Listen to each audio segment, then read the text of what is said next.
어떻게 반응해야 될지 알려드리는 시간 뉴스 리액션입니다.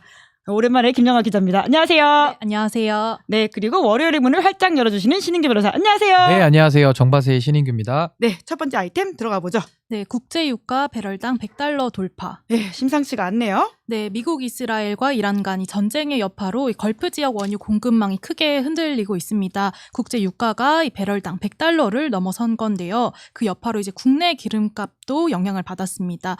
휘발유의 경우에 리터당 1,900원, 경유는 1,926원으로 오늘 이제 집계가 됐고요. 거의 2,000원에 육박한 수준이고, 이 외에도 환율이 1,495원으로 치솟는가 하면 이 코스피도 8% 넘게 급락하면서 서킷 브레이커가 발동이 됐습니다. 관련해서 이 정부가 오늘 이 비상경제 점검 회의를 열었는데, 이재명 대통령은 이 최근 과도하게 인상된 석유 제품에 대해서는 최고 가격 제도를 신속하게 도입하고 과감하게 시행해야 된다, 이렇게 언급을 했습니다. 이 석유 최고 가격 지정 제도라고 하면 이 정부가 휘발유나 경유값의 상한을 정하고 업자 손실이 발생할 경우에 이 재정을 투입해서 보상해주는 그런 제도인데요. 지난주부터 이 대통령이 언급을 하고 있는 가운데 조금 전 김용범 정책실장이 이번 주 내로 이 석유 가격 최고 가격제 시행을 하겠다, 이렇게 밝혔습니다. 그러나 이제 야당은 이 석유 가격에 대한 정부 대응을 좀 비판하고 있는 모양새인데요. 국민의힘 장동혁 대표는 이번에도 여지없이 엄포를 놓고 겁박을 하는 이재명 전매 특허 정치쇼로 정권의 무능을 감추고 있다라고 하면서 기업 악마화와 가격 찍어 누르기로는 시장 왜곡과 공급 위축을 부른다, 이렇게 지적을 했습니다. 예, 댓글창에서도 걱정이 많습니다. 월급은 안 오르는데 기름값은 잘도 오르는구나. 휘발유 값은 오르고 내 주식은 휘발되고 이런 이야기가 있는데요. 참 상황이 심상치 않은데 정부의 대응에 대해서는 또 국민의힘은 비판의 목소리를 이어가고 있거든요. 시장에 인위적으로 개입한다, 이런 취지인 것 같은데 어떻게 보십니까? 예, 우선은 이 지금 원유 가격이 올라가는 데에는 지금 대외 불안 요인 때문에 그렇지 않겠습니까? 결국에는 지금 이란발 이 중동 정세가 상당히 좀 악화가 되고 있고, 이게 지금 단기적으로 끝날 것이냐, 이게 지금 굉장한 관심이 있는 부분인데, 이 원유가가 상승하다 보니까 결국에는 뭐 물가 상승도 영향이 있고요. 가장 직접적으로는 이제 주유를 할 때마다 이 가격 차이가 막 한 4, 5만 원씩 이렇게 나니까 굉장히 이 좀 당황스러운 그런 국민적 고통이 전가되는 그런 상황인데요.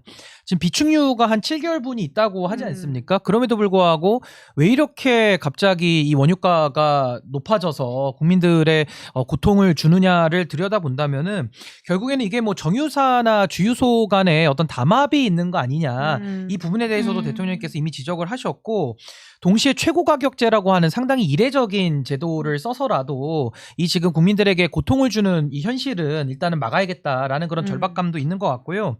무엇보다 이제 그 원유에 대한 수입을 다양하게 다각화하는 방안과 또 에너지 믹스도 이번에 좀 더 아주 적극적으로 또 추진할 이런 필요성들도 있기 때문에, 저는 사실은 뭐 우리가 어찌할 수 없는 이런 대외 불안 요인으로 인해서 많은 고통은 있습니다만은 조금 더 국력을 하나로 좀 모으고 조금 더 정부에 힘을 실어줘서 이 어려운 국난을 좀 극복할 수 있는 그런 계기로 가야지, 장동혁 대표처럼 대안도 없이 무조건 시장에 개입한다라는 그런 비판만을 쏟아놓게 되면 저는 국민들의 고통이 하나도 해결되는 것이 없고 오히려 더 고통을 가중시키는 거 아니냐, 그런 생각이 듭니다. 네, 두 번째 뉴스 넘어가 보죠. 네, 오세훈 서울시장 불출마할까? 네, 어떻게 될지 관심을 모으고 있죠. 네, 어제가 이제 바로 국민의힘에서 광역단체장과 기초단체장 후보 등록 신청을 마감하는 날이었는데요. 당초 이제 마감 시간이었던 6시를 넘어서 밤 10시까지로 이 시간을 연장했음에도 오세훈 시장이 결국 후보 등록을 하지 않았습니다.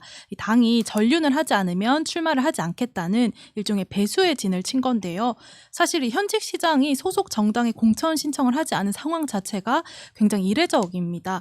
오 시장은 당 지도부와 의원들의 응답을 기다리고 있다고 이 절윤 입장 변화를 촉구를 했는데, 과연 이제 국민의힘이 공천 신청 추가 모집을 받느냐를 두고도 의견이 분분합니다. 특히 이제 국민의힘 이정현 공천관리위원장이 오늘 SNS에 이 후보 없이 선거를 치르는 한이 있어도 공천 기강을 세우겠다라고 하면서 좀 굉장히 강하게 나오는 모습이었는데요. 문제는 지금 지방선거 대진표가 착착 나오고 있는데 정작 국민의힘에서는 인물난이 좀 극심하다라는 겁니다. 서울시장의 경우 오세훈 시장만이 아니라 이 나경원 의원, 또 신동욱 의원, 안철수 의원도 주말 사이에 불출마 뜻을 굳혔고요. 현재 윤희숙 전 의원과 이상규, 성북을 당협위원장만이 도전장을 던진 상황입니다. 사실 대구 경북 같은 경우는 15명이나 이 출사표를 냈는데 그 외의 지역에는 유력 후보들의 이 불출마 선언이 이어지고 있는 상황이라서 경선 흥행에 경고등이 켜졌다 이런 관측이 나오고 있습니다. 네. 어떻게 보십니까, 우선은 뭐 서울시장의 후보마저도 제대로 된 후보를 내지 못한다면은 사실상 지방선거는 백기를 드는 것과 똑같거든요. 국민의힘은 지금 뭐 어마어마한 위기로 인식을 해야 되는데 여전히 그런 위기의식은 없고 오늘도 이정현 공관위원장이 입장을 낸 것처럼 공천기강을 세우겠다. 지금 윤리기강에 이어가지고 지금 쌍기강이거든요. 근데 이게 뭐 공천기강을 세운다는 게 도대체 무슨 의미인지 저는 잘 이해가 어려워서 이건 평론이 좀 어려울 것 같고요. 무엇보다 지금 이제 오세훈 시장도 배수의 진을 치고 이 주류 장동혁 대표 체제가 변화가 어렵다라는 판단한 거 아니겠습니까? 예. 그렇다라고 한다면 비주류가 오로지 민심을 등에 입어가지고 장동혁 대표 체제에 위협이 돼야 되는데 이게 과연 지금 위협이 되고 있느냐. 여기에 대해서는 상당한 물음표가 붙는 것이고 국민들 입장에서도 오세훈 시장이 배수진을 치는 건 알겠는데 과연 그 배수의 진이 성공할 거라는 기대감을 주느냐. 예. 전 거기에 대해서는 또 회의적이거든요. 그러니까 이게 지금 국민의힘이 전반적으로 문제가 있다라는 것이 자정 기능을 상실했다. 그리고 또 하나는 지도부는 당권에만 지금 모든 목적이 가 있고 출마자들은 당선에 관심이 가 있는데 당선 자체가 지금 어려운 구조가 되다 보니까 너무나도 일찍이 오늘 지방선거 D-86일 정도 되는데 너무 일찍이 지금 선거를 포기하려 하는 거 아닌가. 저 그런 생각이 듭니다.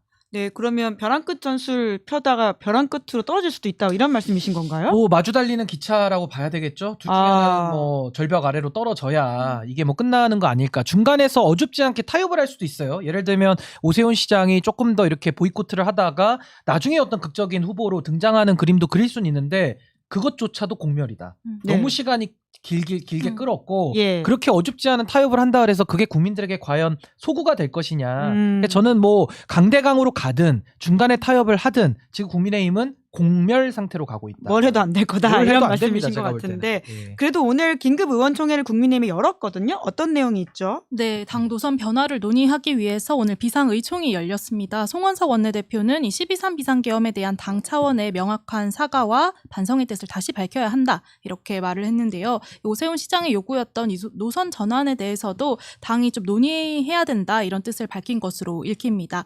이 송 원내대표는 우리 가운데 비상계엄을 사전 모의하거나 옹호한 사람은 그 누구도 없다라고 하면서도 또 이 한동훈 전 대표를 겨냥한 듯 이 선거가 다가오는데 당 내부 인사가 아닌 분들과 보조를 맞추는 부분에 대해서도 특별히 유의하시길 당부 말씀드린다 이렇게 덧붙였습니다.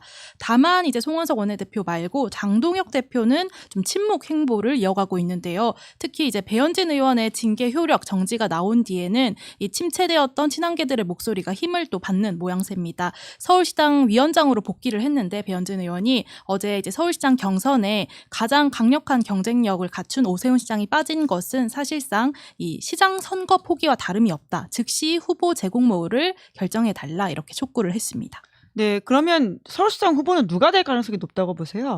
글쎄요, 뭐 지금 이정현 공관위원장의 입장을 빌리면은 현재대로 경선 치르겠다는 거니까 뭐 윤희숙 전 의원이 되지 않겠습니까? 추가 공모 가능성도 열어뒀다 이런 보도가 있긴 있던데. 뭐 추가 공모를 해서 더 경쟁력인 사람이 들어오면 이제 복면가왕의 형태로 이제 그렇게 좀 예능의 요소를 가미하겠지만은 국민들은 이걸 예능으로 보는 게 아니라 정말 헛웃음. 헛웃음이 날 가능성이 방금도 매우 헛웃음이 꽤 났습니다. 높고요. 지금 뭐 비상의총 한다고 하는데 뭐 마라톤 회의, 끝장 회의 하잖아요. 정말 국민의힘이 지금 끝을 향해서 달려가고 있다는 생각이 우선은 들고 뭐 박수영 의원 같은 경우는 뭐 싸우지 말자. 지금 상태에서 이제 얼음땡 해가지고 서로 그냥 딱 동결하자 이러고 있는데 그런다고 되겠습니까? 그러니까 지금 어떤 뭐 사과나 어떤 의총을 열어가지고 무슨 대안을 마련하겠다라고 하고 있는데 이게 왜 안 되냐면 사과를 해도 문제인 게 결국에는 누구도 희생하거나 누구도 책임지지 않잖아요.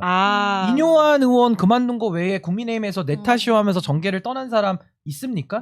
뭐 한동훈 전 대표조차도 지금 계속 정치하기 위해서 바깥을 돌아다니고 있는 이런 상황이 반복되고 있기 때문에 저는 국민의힘에서 오늘 마라톤 의총을 통해서 기적이 일어나서 어떤 사과의 논조를 내더라도 희생과 어떤 책임이 결여된 사과는 개사과에 불과하다. 네, 댓글창에는 장동혁 대표는 집이나 팔아라라는 이야기가 있습니다. 다음 뉴스 넘어가 보죠. 네, 이재명 빈대 잡자고 초과 3간 태워선 안 돼. 네, 대통령이 계속해서 이제 글을 쓰고 있죠. 네, 주말에도 SNS 쉬지를 않았는데요. 지난 7일에는 대통령이 되고 집권 세력이 됐다고 마음대로 할 수는 없다. 이런 취지의 글을 올렸는데 또 오늘 새벽에는 빈대 잡자고 초과 3간을 태워서는 안 된다. 이렇게 강조를 했습니다. 특히 이제 오늘 올린 글 같은 경우는 한 누리꾼이 조희대 사법부가 이재명을 낙마시키려고 했었다. 이런 식으로 주장하는 글에 대해서 답을 하는 방식으로 올린 입장이었는데요. 이 대통령은 뭐 법과 양심에 따라 용기 있게 판결하는 재판관들도 많다. 우리의 사법 신뢰도가 세계적 수준이라는 게 법조인으로서 저의 믿음이었다.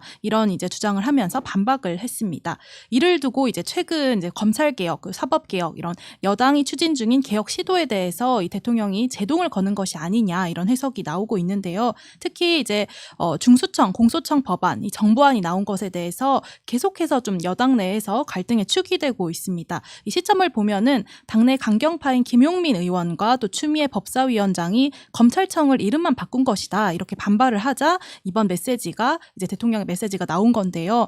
이 당청 간의 또 불협화음 또 재현된다라는 시선이 있는 게요. 이 추미애 위원장과 경기도지사 자리를 놓고 경쟁하는 한준호 의원 같은 경우에는 이 신경전을 직접 이제 거론을 하는 듯한 발언을 했습니다. 집권 여당의 법사위원장이 대통령을 향해 공개적으로 각을 세우는 모습은 바람직하다 이렇게 바람직하지 않다라고 직격을 한 건데요. 그런 가운데 국무총리실 산하 검찰개혁 추진단 자문위원장인 박찬훈 교수가 조금 전 자진 사퇴를 했습니다. 박찬훈 위원장은 자신은 이제 보안수사 폐지에 반대해온 사람이라고 하면서 분명한 소신을 가진 자신이 검찰개혁의 핵심 과제를 중립적인 입장에서 법안 준비를 요구받는 추진단에 부담이 될 수 있다 이렇게 판단을 했다면서 이유를 밝혔습니다. 네, 잇따른 대통령의 그 소셜미디어 글은 어떻게 보십니까? 어떤 걸 겨냥해서 쓴 글이라고 보세요? 우선은 대통령님께서 상당히 고심이 깊다. 전 그런 생각이 우선 들었고요. 같은 내용인데 첫 번째 나온 글이 책임과 권력이라는 예. 권한과 책임이 비례한다라는 말씀을 하시다가 또 외과 시술 이야기를 하시면서 개혁이라는 것은 상당히 정교해야 되고 국민을 위해서 해야 된다라는 식의 내용이 올라왔는데 사실은 개혁이 혁명보다 더 어렵다 이런 말씀도 하셨거든요. 그러니까 저는 지금 뭐 대통령가 상징하는 대통령님이 상징하는 정부 그리고 지금 국회에서도 일부 법사위의 의원들 이렇게 지금 충돌하는 거 아니겠습니까? 저는 냉정하게 국민들께서 물어보셔야 된다고 생각해요. 과연 누가 더 국민을 위하느냐. 이 개혁의 방향이 어느 집단이 더 국민의 편에 서 있느냐를 하나 물어보셔야 되고요. 또 하나는 누구의 책임이 더 크냐를 보셔야 됩니다. 예를 들어 추미애 법사위원장이 지금 목소리를 세게 내고 있거든요. 검찰개혁을 추미애 위원장 마음대로 했다고 전제를 하고 그게 만약에 잘못됐을 때 과거에 문재인 정권 때도 한번 실패를 했잖아요. 그럼 추미애 의원은 지금 경기도지사를 꿈꾸고 있는데 도지사로서 질 수 있는 책임이 뭐가 있을까요? 책임을 질래야 질 수가 없거든요. 근데 이재명 대통령은 다음 선거가 없고 대통령으로서 본인이 행정에 대해서 국민의 삶에 단 1%의 공백을 허용해서는 안 되는 상당히 중요한 역할과 무한 책임을 지고 있기 때문에 대통령께서 이거 하루 이틀 얘기한 게 아니라 취임 100일 때부터 수기하자. 그리고 더 논의해보고 보안수사권도 제한적으로 존치하는 것도 한번 고민해보고 이런 비유도 하셨죠. 구더기 무섭다고 장 못 담그냐. 더 부지런하게 가가지고 구더기 안 생기도록 더 해야 되는 거 아니냐. 그러니까 과거에 문재인 정부 때는 윤석열 검찰총장을 문재인 정부의 검찰총장이라고 문재인 대통령이 인정을 하면서 구더기 생기는 걸 다 방치했거든요. 근데 그런 방식과 이재명 대통령은 그거 말고 구더기가 생기지 않도록 장을 담그되 건강하게 먹을 수 있게 하자라고 지금 주장을 하고 있기 때문에 저는 지금 이 논란이 상당히 좀 산으로 가는 건 굉장히 우려를 하고 있고요.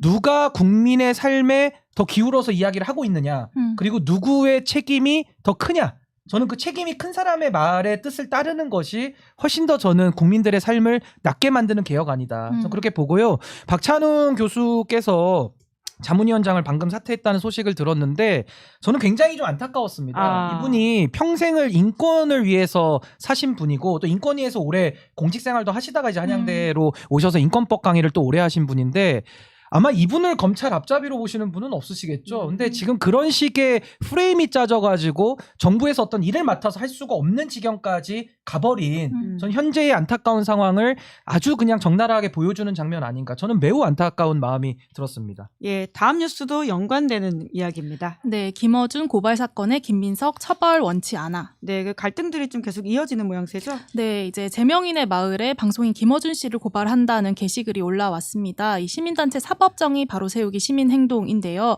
이 지난 5일 김어준 씨가 이 방송에서 중동 정세 불안과 관련해가지고 대통령 순방 중에 기민하게 대응하는 국무회의조차 없다 이렇게 발언한 것을 두고 국무총리실이 이제 즉각 자료를 내고 정부가 매일 비상점검 체계를 가동한다 이렇게 강조했던 그런 해프닝이 있었습니다. 이를 계기로 이제 여권 내 지지층이 또 한 번 이제 균열되는 상황이 연출된 건데 특히 사세행은 김어준 씨에 대해서 반명수계다 이렇게 지칭을 하면서 이재명 세력의 지지를 받는 김민석 총리와 정청래 대표의 갈등을 획책한다 이렇게 비판을 했습니다. 논란이 커지자 이제 오늘 김민석 총리가 직접 나섰는데요. 고의가 아닐 것이고 혹 문제가 있다 해도 처벌을 원치 않는다면서 이 고발한 단체의 취지도 있겠지만 지금은 빛의 혁명을 함께 넘어온 이들에 대한 더 큰 이해와 인내가 필요한 때다 이렇게 강조를 했습니다. 네, 이 건은 좀 어떻게 보시나요?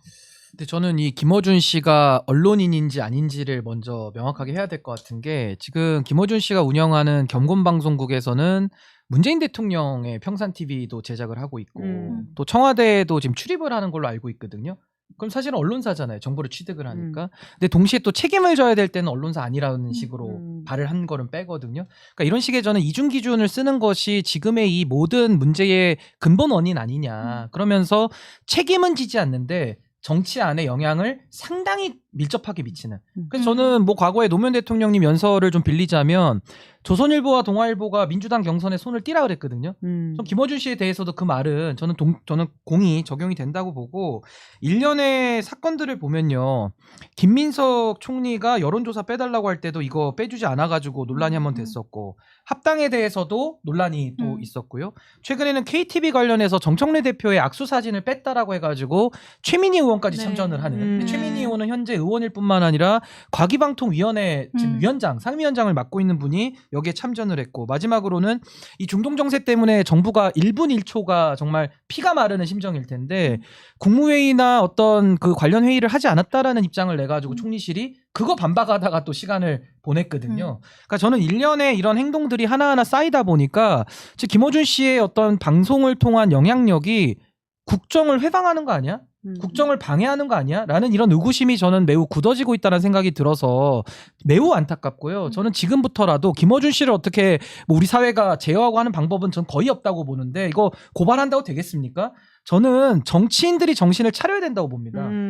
그런 식으로 그 대형 채널의 유튜버에게 가서 어떤 본인의 정치적 이익을 얻을 수 있을지는 모르겠으나 전 이런 식으로 끌려가고 해가지고는 정말 정권 자체가 방해를 받고 좀 위험에 처할 수도 있다. 전 정치인들에게 저는 좀 국민들께서 경고의 메시지를 보내시지 않을까 싶습니다. 네, 신인규 변호사님의 날카로운 시선으로 바라본 이번 주 정치권 사진 한 장도 짚고 넘어가겠습니다. 신인규의 원샷 원킬, 이번 주는 어떤 사진이죠? 네, 바로 한동훈 전 대표 사진인데요. 지난 주말 전재수위원회 지역구죠. 부산 북구 구포시장을 찾았습니다. 이 자리에서 한 발언이 이제 논란이 됐는데 윤석열 전 대통령이 계엄을 하지 않고 아직 정치를 하고 있었으면 코스피 역시 5천, 6천을 찍었을 가능성이 있다. 그래서 대단히 안타깝다 이렇게 언급을 했습니다. 네, 이 주장은 어떻게 보세요? 아니 근데 경제가 심리고 경제에 있어서 가장 중요한 게 불확실성을 제거한다고 저는 학교에서 배웠거든요. 그렇다면은 이재명 정부가 들어와서 내란을 진압하고 안정적인 국정 운영을 하다 보니까 당연히 경제에도 영향을 긍정적으로 미친 게 맞고 거기에 대해서 뭐 상법 개정안이라든지 AI 3대 강국을 이야기하면서 반도체주가 더 잘 나가게 되는 그런 배경을 제시한 거 아니겠습니까? 근데 거기에 대해서 정부의 성과를 어떻게든 끌어내리고 싶은 한동훈 전 대표의 좀 노력 아닌 노력인데 아니 그렇게 쉬우면 이제 그 윤석열 정부 있을 때 좀 하지 그랬어요. 근데 그때는 못하고 R&D 예산 깎고 주식시장 잘 되는 것과 늘 반대 방향으로 뛰면서 본인이 모셨던 대통령은 늘 술만 먹으면서 글씨도 안 본 거 아닙니까? 국정 운영에 관심도 없고. 그래놓고서 이제 와가지고는 이게 뭐 가만히 있었어도 되는 것처럼 자연 발생적인 것처럼 이야기를 하면은 아마 공감하는 국민들이 없을 거고요. 그 한동훈 전 대표 팬클럽 있죠. 예. 그 팬클럽의 회원들도 이거는 동의할 수가 없는 아하. 주장입니다. 아, 근데 그런 주장을 왜 하는지 저는 이해가 안 되고 이제 가만히 있으면 중간이라도 가기 때문에 이런 멘트는 좀 자제하는 것이 더 좋지 않았을까. 전 사리에 맞지 않는다고 봅니다. 예, 저희가 관련해서는 2부에서 좀 더 깊이 있게 다뤄보도록 하고요. 오늘은 여기까지 하도록 하겠습니다. 두 분 수고 많으셨습니다. 고맙습니다. 네, 감사합니다. 감사합니다. 예, 저는 광고 안내하겠습니다. 여러분들은 보험을 어떻게 가입하셨나요? 대부분의 보험은 전문 설계사가 아닌 가족이나 친척 등을 통해 묻지마식으로 가입하시는 분들 많으실 겁니다. 그렇다 보니 꼭 필요한 보장들이 포함되었는지 지금 내가 보험료를 얼마나 내고 있는지 적정한 수준인지 모르시는 경우가 태반인데요. 이런 분들을 위해서 전문 보험 클리닉 업체 더 착한 보험을 소개해 드립니다. 요즘 경기가 안 좋아서 보험료 나가는 게 부담스러우실 분들 많으실 텐데요. 이럴 때 보험료는 줄이고 보장은 유지하는 방법도 있다고 하니까 상담 받아보시면 좋을 것 같습니다. 상담 예약은 대표번호 1644-1236 010-7612-3303으로 연락 주시거나 24시간 언제든지 문자 카톡 남겨주시면 확인 후 연락드리고 있다고 합니다. 자, 3월 9일 뉴스 리액션 여기까지 하고요. 전 잠시 후에 박지원, 김용남 두 분과 함께 돌아오겠습니다. 기다리시는 동안 구독, 좋아요, 알림 설정 부탁드립니다. 고맙습니다.